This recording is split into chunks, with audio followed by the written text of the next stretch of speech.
another UFO segment. That's crazy. You'd have to be crazy to believe that's possible. Really? Is it any crazier than what's coming out of, say, your average White House briefing? No, it really isn't. So with that in mind, a fascinating conference today about UFOs and nuclear weapons. It took place in Washington. At it, a U.S. Air Force captain called David Schindele said he was part of an incident in which a UFO disabled 10 nuclear ICBM missiles. Here's part of what he said. There has been a long history of UFO incidents and encounters, with much investigation of them from 1947 and even earlier. In September of 1966, I was the Minuteman ICBM Launch Control Officer and Deputy Commander of a launch crew stationed at Minot Air Force Base, North Dakota. I was involved in a UFO incident at that time where a flying object tampered with and took down a total of 10 nuclear-tipped ICBM missiles by rendering them unlaunchable. Tom Rogan is one of the rare serious journalists, actual journalists, in Washington who's been on this story for years in a very rigorous way. He's a columnist now with the Washington Examiner. He was following the conference today. He joins us tonight for a recap. Tom, thanks a lot for coming on. So what did you learn today at this event? Thanks, Tucker. Yeah, I think the key point here is that although these gentlemen have been telling their stories for a while, now they are doing it in a fashion where they can finally be taken seriously by more people. And fortunately, there weren't that many journalists there today, but there were more perhaps than there have been.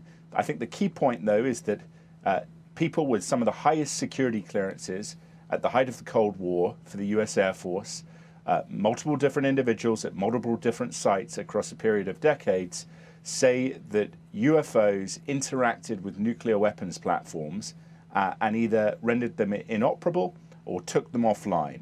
And so something was done by a technological force, as these officers would suggest, that cannot be explained. And that in and of itself surely should be big news worthy of serious further investigation.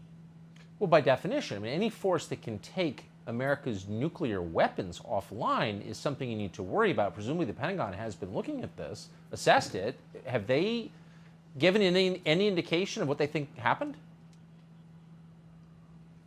What's, I think, unfortunate, and I guess we're at the start of a process, you know, the Director of National Intelligence had this report, but what's unfortunate is that the government does know that there is a nuclear connection. They've kept that classified. Frankly, I can understand why some of it is classified, but they should come clean with a lot more that they know. I mean, the simple fact, right, the U.S. Navy, why does the Navy keep seeing these things with the aircraft carriers? Well, aircraft carriers are nuclear powered. Why do submarines see them? Nuclear connection.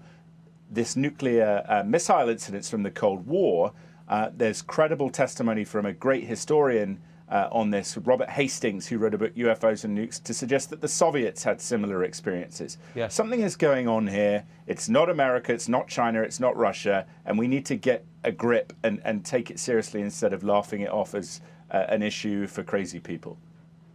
Right. I mean, there are a lot of crazy people in this world right now. I would say the people who take this seriously may be among the least crazy in our public conversation, and you're certainly in that category. Right. Tom Rogan, appreciate your coming on tonight and covering this. Thank you. Thanks, Tucker. Hey, Sean Hannity here. Hey, click here to subscribe to Fox News YouTube page and catch our hottest interviews and most compelling analysis. You will not get it anywhere else.